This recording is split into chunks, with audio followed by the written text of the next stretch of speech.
but he came back and he got on that podium. So that's amazing to see. Yeah, it is, and I'm sure he'll look to do the same, if not better, for the longer 1,000-meter race. And we're going to look at the longer 1,000-meter race for the women. This is a non-Olympic event, but good to see again as part of the World Championship program, the longer C1 1000. And Lawrence, of course, you're an expert and multi-medal winner in the 1,000-meter and 200 meters, but the 200-meter and the 500-meter, but 1,000-meter a little bit different. It is a much longer race, and for women's, it's not always been. It's actually the first that I personally see on the World Championships event. So 1,000-meter, very, very different for the mental aspect of it. It's all about focusing for the race plan. Yeah, really interesting, and you don't really have the time to think in a 200 meters or 500 meters, but you do, which can be a bad thing, can't it, in the 1,000 meters. JC Grant, though, she must be delighted to be in this final. I bet she is. A very young athlete, and her first appearance here at the Senior World Championships. So excited to see what she gives us. Yeah, just let's hope she takes in the experience as she just cools herself down with the water there and takes on every moment of this. Look at that, what a fine setting. We have Dartmouth, we have Halifax, we have 23 lakes apparently in this area, lots of trails. You can go and disappear in a canoe on the lakes, or go and run through some of the trails through the forests. And what a venue. Let's just hope they can use this venue more often for international events. Actually, I believe you could go almost over 20 kilometers long if you kept going from one lake to the other, because they're a chain of lakes. So sometimes some people actually do this very, very long trek of paddling all the way to the end.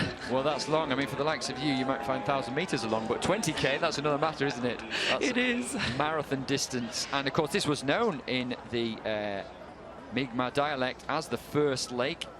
They were the first people, the Mi'kmaq people, to navigate the waters of Lake Bannock.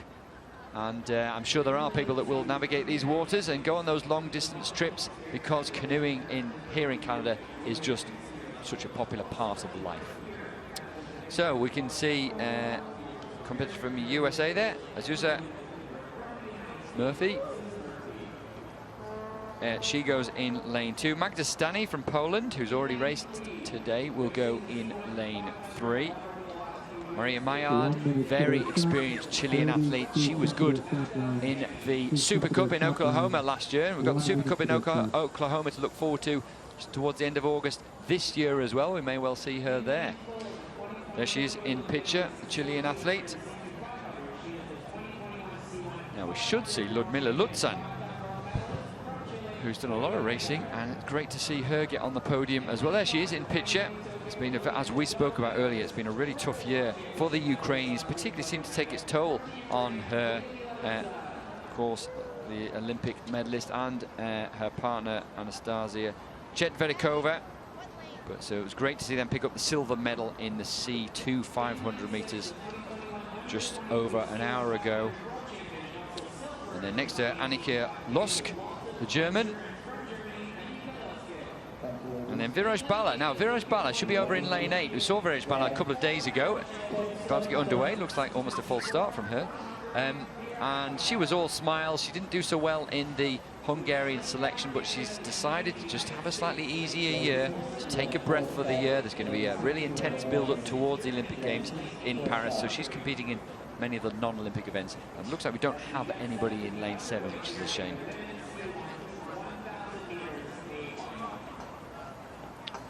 And even from this point above Laurence, you can see the different angles that the paddlers set themselves up at for the start. And that is depending on which side you paddle. And it seemed like there is a bit of a tailwind right now. So the athletes want to make sure they have an angle that will help them get the best start as possible. Yeah, and what can happen with a side wind, can't it, is it can favor paddler on one side, which is a shame. And the good thing we've seen, although it has been a little bit blustery, sometimes a headwind, sometimes a tailwind here, is it's been fair. So if you find yourself in lane 1, lane 5 or lane 9, you still have a good chance of winning the race. And that's the best thing we can hope for, is to have as even of a field as possible for our events here. And it seems like Maria right now and LUZAN are having kind of middle of the race, not middle of the race, we're still early, but they're getting into their middle of the race pace right now, and they're just cruising together and trying to, you know, get ahead. So it's going to be a very mental game for them. Yeah, it is indeed. I wonder, like you already said that about mentally in 1,000 meters, being a longer race, you have that time to think, which can be a real challenge. You've got to block out those distractions. You've got to concentrate on your own race. But these two will be very aware of each other, you know, alongside. And interesting, in fact, isn't it, that LUZAN paddles on the right, MAILLIARD is on the left, so they're kind of almost closer to each other. They can certainly sense where their competitor is. They can certainly see each other, so it's going to be about a mental game, knowing that you're neck and neck with the person right beside you, and if she pushes, you can't afford to not do it, but then you also need to make sure you keep your energy until the end.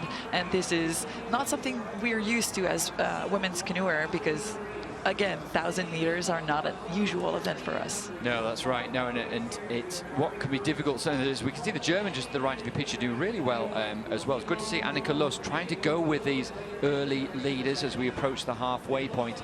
But if you get into the rhythm, these two very similar stroke rates, slightly higher stroke rate perhaps for the Chilean athlete, but it can actually be quite hard sometimes to then lift that and move on to the next level. So they don't want to sit too much, I guess, otherwise it's hard to go through the gears.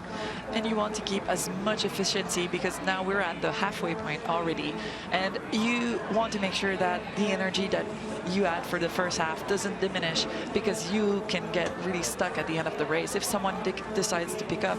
So it's all about conserving as much energy as possible throughout the race, but also not getting too far behind, because you won't be in the race for the last few meters there. No, and talk about efficient technique. I'm guessing that LUZAN does a lot of work on her technique with the coaches. She seems to be executing that very well. Good lock on the front of the stroke at the moment. Looking great, and not only her, like all the top 4 right now are really looking like they are putting the weight on the blade, but also keeping that as forward as possible. Not too much bouncing happening, and not too much, you know, sideway movement. So very efficient looking and very great starts.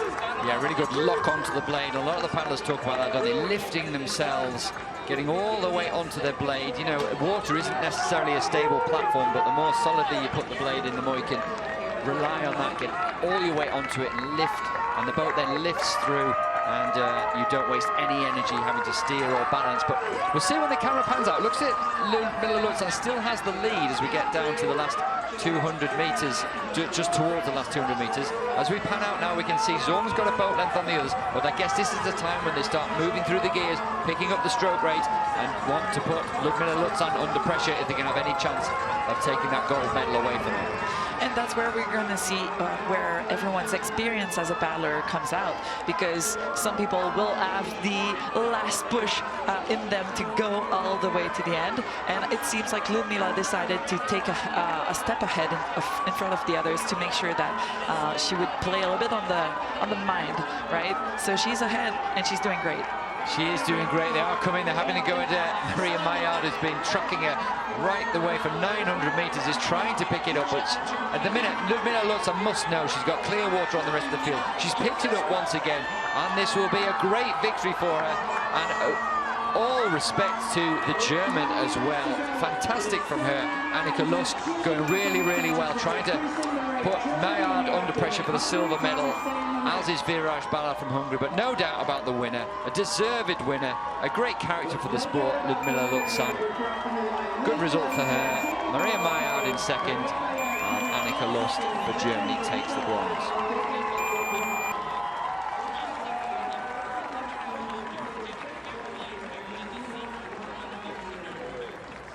Well, there's a very proud Ukrainian there, you know, proud of her nation. It's been a very, we keep saying this, but it's so true, that a very difficult year for her and for her teammates and for her country.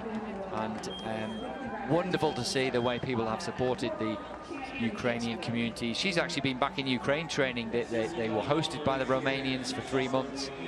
They did some racing in Italy, but she wanted to go back home. She's done that, and she's done her country proud, taking a gold medal here at the World Championships. And I honestly cannot fathom the amount of work that you need to do to work on yourself and still be able to be at the top of your game, even through so many things happening. We all have had to go through COVID, but this is completely other game, right? It's so completely life-changing. It is indeed, and it's just wonderful, and there are no more popular winners at this event than the Ukrainians, and it's great to see them doing so well despite all the adversity. And maybe for LUDMYLA LUZAN and the other paddlers, it's just 4 minutes worth of break from all the other things that are going on, and a chance to concentrate on something else, something she knows, something she can control. She does well, and well, nobody did it better than her in that 1,000-meter race. We might just get a word with her on the pontoon with Ross very shortly.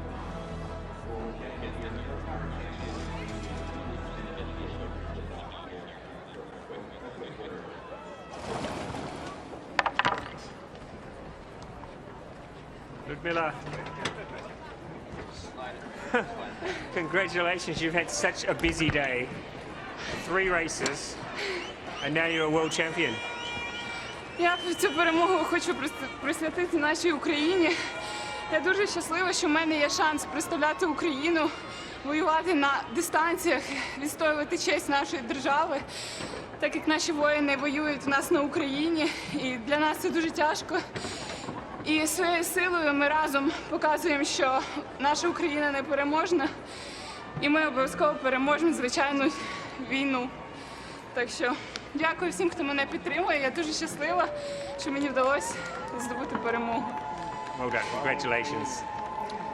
Well, LUDMYLA LUZAN, she's earned that little bit of time to speak to her compatriots, to say how difficult it has been for her and her country. Well, a great result.